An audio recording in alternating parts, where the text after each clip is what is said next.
is my daughter. This is the year she was sexually assaulted by a senior in high school from Council Rock South while she was in 8th grade at Newtown Middle during a summer ESY program, and she was assaulted by somebody who was classified as emotionally disturbed. And the school district saw fit to have Council Rock South and North high school students in the same program, in the same building, in the same room, but they were compartmentalized because they were facing different directions. And saw that that was a great idea. And then my daughter was raped at least 4 or 5 times at knife point by this guy. I think you know that already. We did not pursue you with lawyers. We pursued you in all honesty and earnestness because we're contributors to the community. I work on staff at St. Andrew Catholic Church and care about our kids. I run the Family Ministries program. I work with youth, literally the parents in these schools. I see them, hundreds of them at a time, at the largest Catholic parish, largest church in your district. It's astonishing. I just spoke to a couple hundred of them on Sunday. I love these kids well. We asked for a safe school for our daughter. We did not want a lawsuit, but we were told that we had to sign some agreement to get a safe school for her.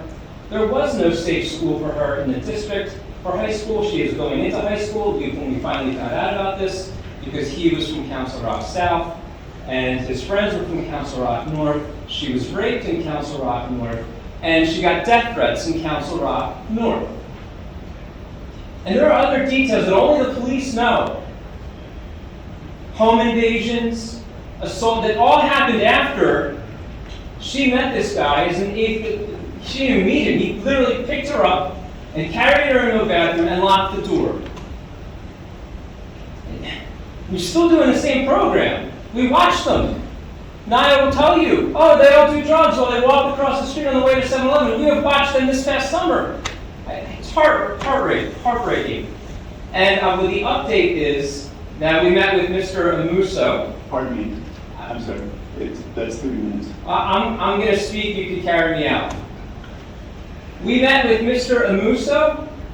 Mr. Amuso expressed that the district's position was that Naya was not a credible witness. I have to. I'm sorry. You can carry me out. I give you permission if you need to. My stuff's there. But Naya was not a credible witness. Sir, no. My daughter was raped. If you can't give me more than 3 minutes. I'm sorry. No, I'm sorry. I'm going to keep speaking. You can carry me out. You can do whatever you want to do. So my daughter was raped repeatedly in your building.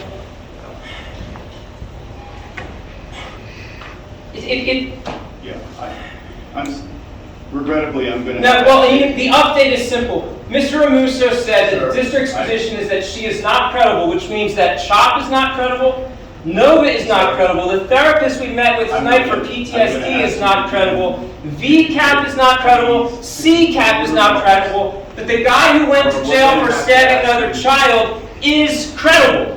And you have sided, I need you to know that you as a board have sided with that. And Mr. Amuso, I need to tell you this, it's astonishing to me. You are a member of the Jesuit Honor Society. You are a member, you have a personal commitment to Catholic education. You serve on the board at your parish for Catholic education. You have been awarded the St. John Newman emblem. Sir. You're my Catholic brother in Christ. Sir. Yeah, how can you make, I don't understand why you've never met with my daughter. Sir, it's almost 2 years. It's my responsibility. Do you understand that it's almost 2 years and none of you have even spoken to me like a human being? Sir, thank you. Appreciate it. What do I do next as a father? Do I just go home and tell my daughter, sorry, the board decided not to listen to you again? We're done. I mean, I'm a documentary filmmaker. That's what I do. It's astonishing. You know what would be a great title for a documentary? Here. Willful blindness. The story of a wealthy school district's willful blindness to the brutal, repeated rape of a 13-year-old African-American Catholic girl for whom school choice would have made all the difference. The district policy, All we needed was a chance to pick a school where she wouldn't be assaulted and wouldn't have memories of being assaulted. We didn't even come to you with lawyers. And you just pushed us aside. Like right now. Thank you.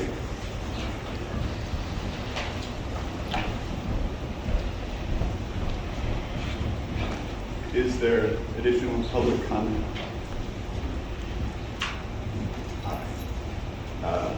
we'll move on to new business. Thank you, Mr. Miller.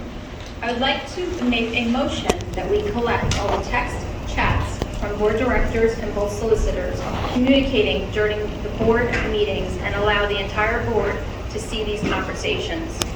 These deliberations that are occurring between select members on this board may be shared with all members of the board so that it all can be informed and in compliance with the Sunshine Act. It is a requirement under the PA Supreme Court ruling Smith and Richmond that the will of the people be served by their duty elected board of government oversight directors to be informed of all matters before it prior to official action. Anything less would be a detriment to the character of this board and its individual members. Can I get a second motion to instruct such board directors and our solicitors to release all the communications of text chats being sent or received by board directors and the solicitors during the board meetings to all the directors on the board? Before we have a second, I'm advised by legal counsel that we cannot add anything to the agenda that's not on the published agenda. So we won't have a motion on that. I can add anything. You cannot. Why not? It's called the Sunshine Act. She could add it to a future meeting. I would like to motion to future meeting. Okay, I mean, it's on a motion. We'll discuss that. So it can be discussed. Yeah. Thank you. We will discuss that. Mr. Hidalgo. Yeah, so you don't have to have an all-flat, on-the-fly vote on the motions right now, but I would say that, in my time on the board, a previous solicitor we had, and I guess I don't know if I can say because it might have been, it was like onboarding type of advice, but he warned each board member, and we all got this warning, that anything that you put in text or in email could and will be assumed that it will be subject to public scrutiny when you're acting in official capacity of the board. And so I think I take it a little separately from Anne when I would call the solicitor and get some information straight up, previous solicitors, I haven't had that with the new firm, but each board member could call the solicitor, but they warned that, whatever we talk about is just so similar to our discussions with the superintendent, will be shared with the other board members to keep everybody on an even playing field and keep everybody informed so there's no surprises. And of course, there's nothing perfect, but that's been the policy, that is the policy, and that continues to be the policy. So for me, I asked Mr. Clark when he came on board, who does he work for? Does he work for the 5 members that voted for him? Because it was kind of weird how he didn't meet with anybody but the 5 that voted for him before or even after, for a short period of time, whatever. My point is this, is that if there are communications between board members and our legal team, I'm not going so far as to say that we have to share each other's text messages amongst each other, that is something we can talk about. But I think it's rather reasonable that if there's discussions, phone conversations, or text, or messages, whatever the venue is, with our solicitor to board members, that should be something that each board member understands the advice that they're getting from the council, that we all represent the board, and there's not one, whether you're elected president or vice president, the only really power that it gives you is to run the meeting, right? I'm pretty sure when I got on board, and I won't mention names, but they said basically, you can use the presidency because your access to the solicitor, or at least to the superintendent, administration, and there's private meetings. You could use that to your advantage, but in general, people don't do that. We're just trying to run the school board, but run the school district. But I would say that that's really what a president's supposed to do, is just organize, set the agenda, run the meetings, and So if there are instances where people on the board are texting or emailing the solicitor, I think that the other board members would be entitled to that, and I think we should come up with some type of acknowledgement that's already there, but maybe make it a little more formal. Stop there. Mr. Roosevelt? Oh, I'm sorry, I thought you were going to... I'm happy to talk about this, but it sounds like we're going to talk about it in the future. So All right. I would rather you talk about it now, and then you can Anyone have else? a vote later. Excuse me, Mr. Roosevelt. Sorry. He's tricky. I believe the point that Ms. Horner may be making was not necessarily our communications on a daily basis with Joe, or once in a while that we talk with the solicitor. I believe she was talking about specifically as it relates to the board meetings, at these meetings in general. And I've mentioned this before in committee, and I'll mention it again. I think one of the things that we should do as a board is take these things and leave them there as we discuss our meetings, because if we're looking at our phones, unless it's something very important that you have a personal emergency on, if we're looking at our phones, we're not paying attention to the business at hand of what we're supposed to be doing, is serving this district. So, like I said, my suggestion to solve all this, whenever we have a meeting, whether it's a committee meeting or a public meeting, we should have our phones there and only accessible in case of emergency, and you'll know who's watching their phones and who's not. I mean, like I said, we should be taking care of the business of the community. So that's an easy solution, and everybody can see because we all have them. And I'm as guilty as the next person, as far as using my phone or whatever, but that's a simple solution to stop it from ever happening in the future. Thank you, Ms. Tricky. Ms. Khan? I appreciate Mr. Hickey's comments, and although I'm sure cell phones can be distracting, but speaking for myself, I'm a parent of a young child at home. I was sitter the nights that I go to any type of board meeting or anything related to my public service. So my phone, I always, turn on silent, but when I check my phone, I'm checking to see that my 10-year-old got to bed, or he's texting me for something. I'm checking he did his homework. So it is my duty as a parent first, and then, serving as the school board director here. So I personally can, support that suggestion, but thank you. Any other comments? Ms. Pollard?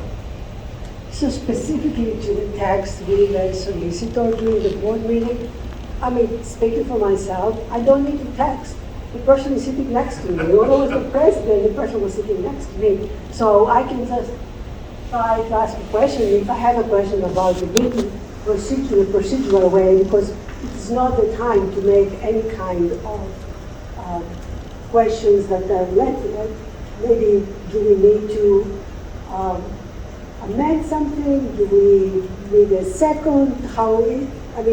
And again, the person is sitting next to me. There is absolutely no need to text. Now I will text again for my family. For whatever reason, that's the reason I have my phone always next to me. So I think I have the right for that. Thank you, Ms. Pollard.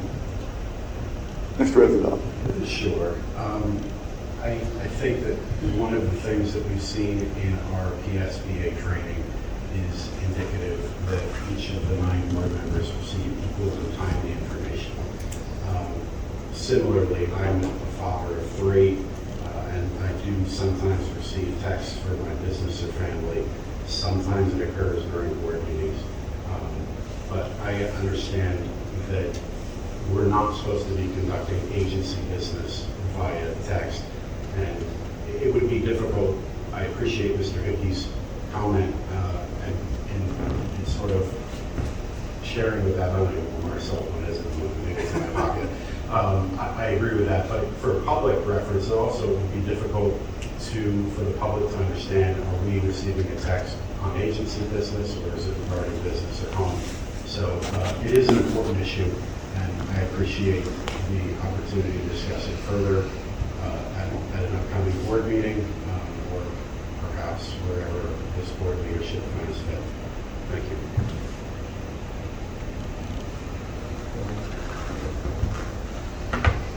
Mr. O'Donoghue?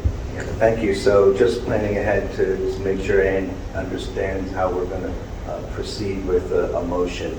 Was this something that we would have a motion set up beforehand, or are you just open to putting it on the agenda and we can make a motion on the fly? Would that be okay, Mr. Amuso? So, no, just to be clear, you cannot make motions on the fly. So the Sunshine Act requires that the agenda be published 24 hours in advance. And there are 3 ways that you could add it, but honestly, the Commonwealth Court has been very restrictive. So really, at this point, it's a true emergency situation. So, we developed like the agenda. So a motion, all motions would have to be printed on the agenda and posted 24 hours. Can any board member just go to the president and say, I'd like this motion on the agenda? No, I don't think so. I think you have a method of developing the agenda. Meaning that if somebody wants a motion on the agenda to be voted on, that it can just basically, it's up to the president to say yes or no? We have a process. I want to know what the process is. Excuse me. And Please explain. I'm about to explain. It's the same process that we have used for many years, which is the president and the vice president meet with the superintendent more than a week in advance of the board meeting. The superintendent has a proposed agenda, and the leadership elected by the board discusses with the superintendent the proposed agenda. And usually there are, if any changes, minor.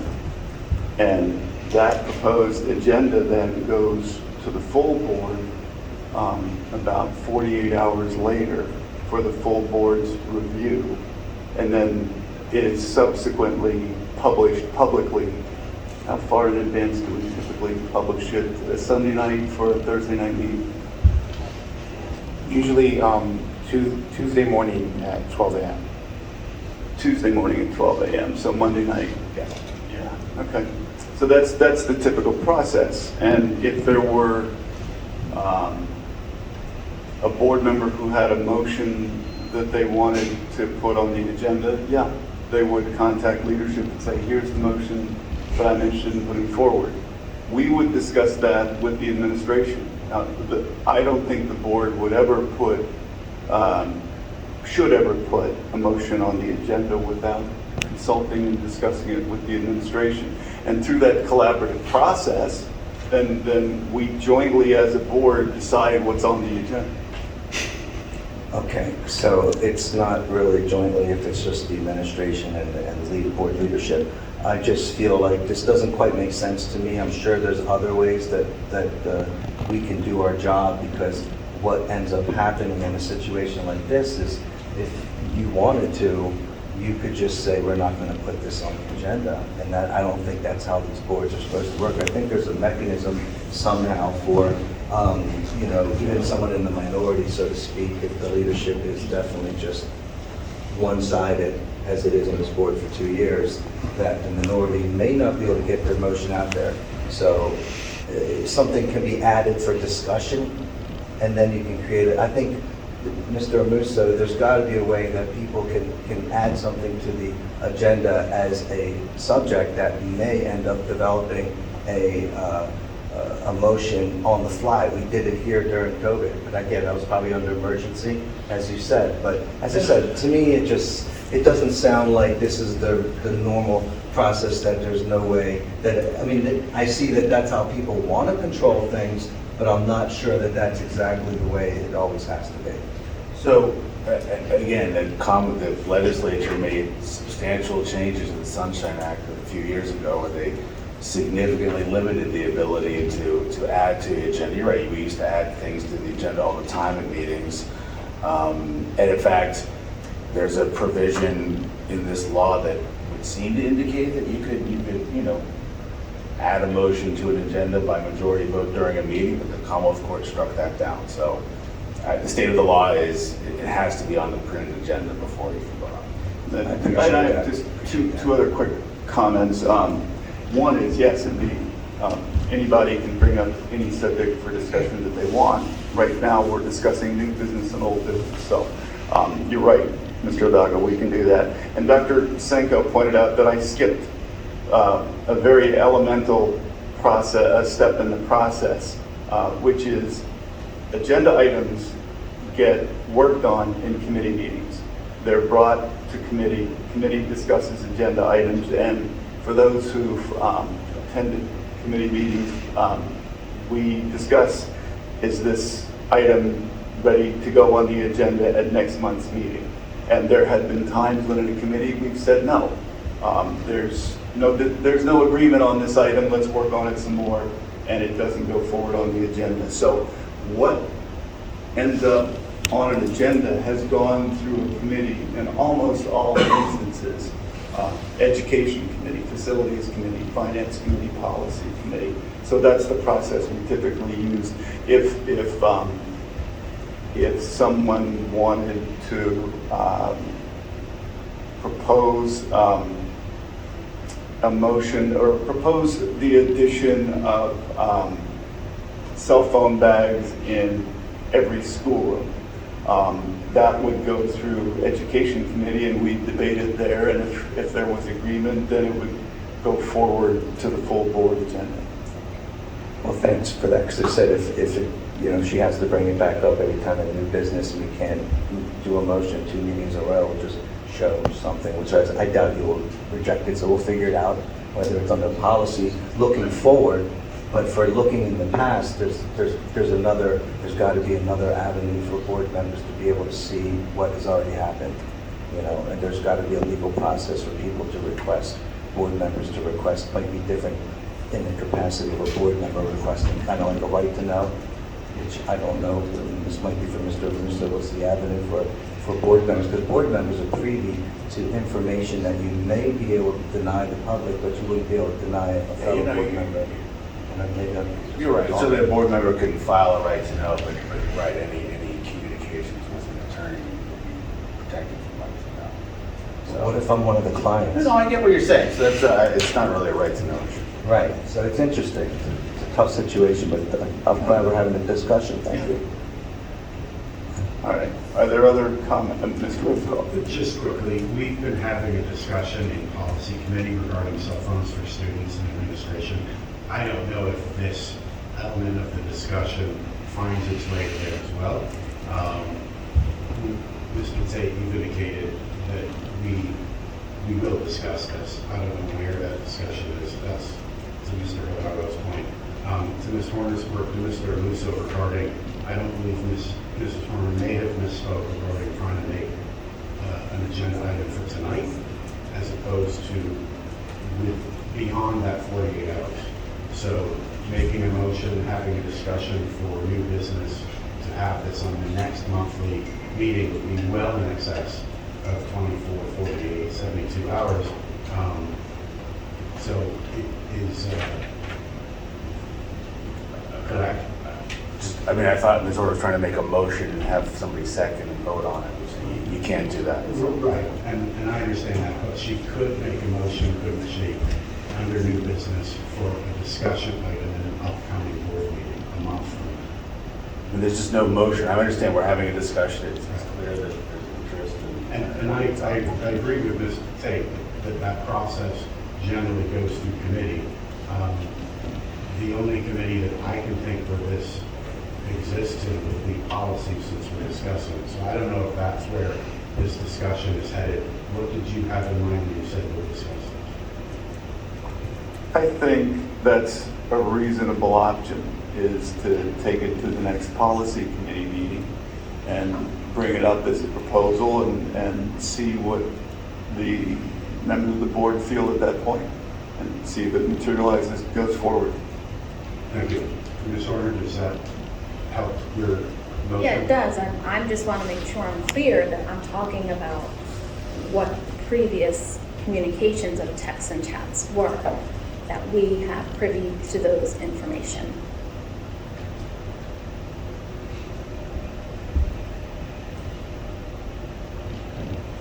All right, I think that was a healthy discussion, and if there's nothing further, Mr. Tate?